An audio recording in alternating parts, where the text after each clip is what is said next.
Hey student, today we are going to read our chapter Helen Keller. It was the summer of 1880. A healthy baby girl was born in a small town in Alabama. Her parents loved her dearly and named her Helen Keller. But one day the baby became ill, and day after day her fever stayed high.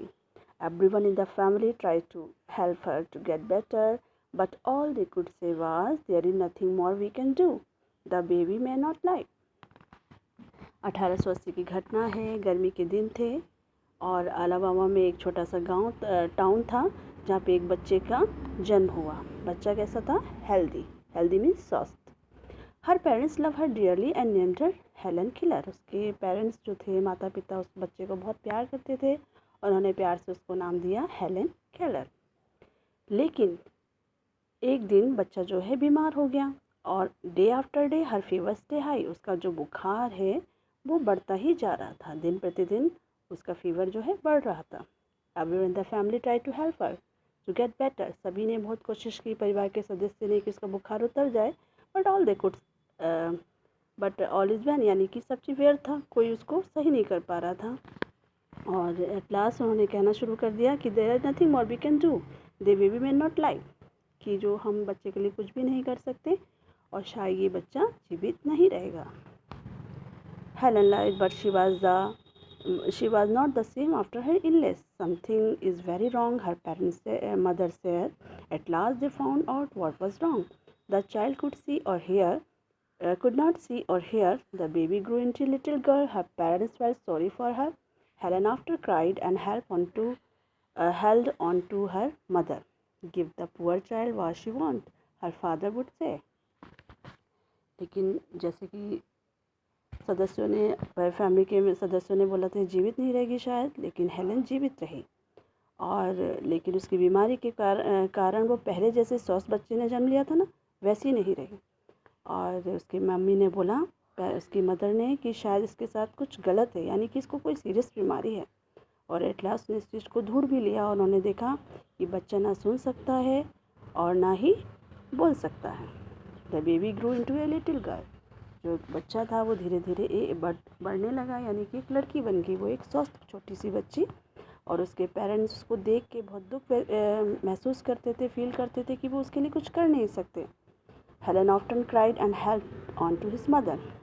Helen अक्सर रोती रहती थी और अपनी mummy को पकड़ी रहती थी। आपने देखा होगा घर में भी छोटे जो बच्चे होते हैं, अगर बीमार होते हैं तो मम्मा को छोड़ते नहीं हैं, उनको हमेशा पकड़े रहते हैं। तो उसके पेरेंट्स बोलते थे कि जो ये बेचारी जो बच्ची है, ना सुन सकती है ना बोल सकती, जो भी चाहती है उसको दे दो। Though Helen could not hear or see, she was a bright little girl. Some people thought Helen could not learn anything.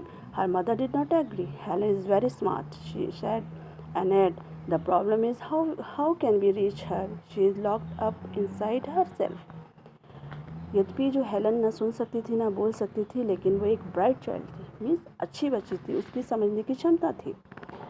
और लोग उस बोलते थे कि ये कुछ नहीं सीख सकती।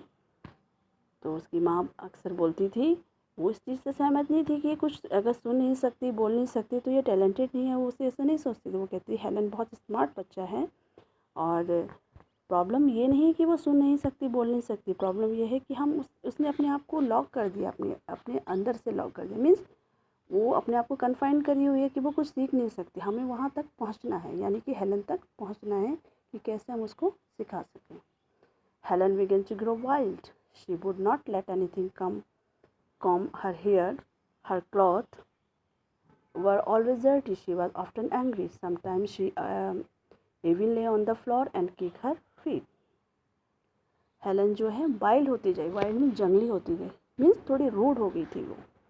और वो किसी को भी अपने बाल बनाने नहीं देती थी।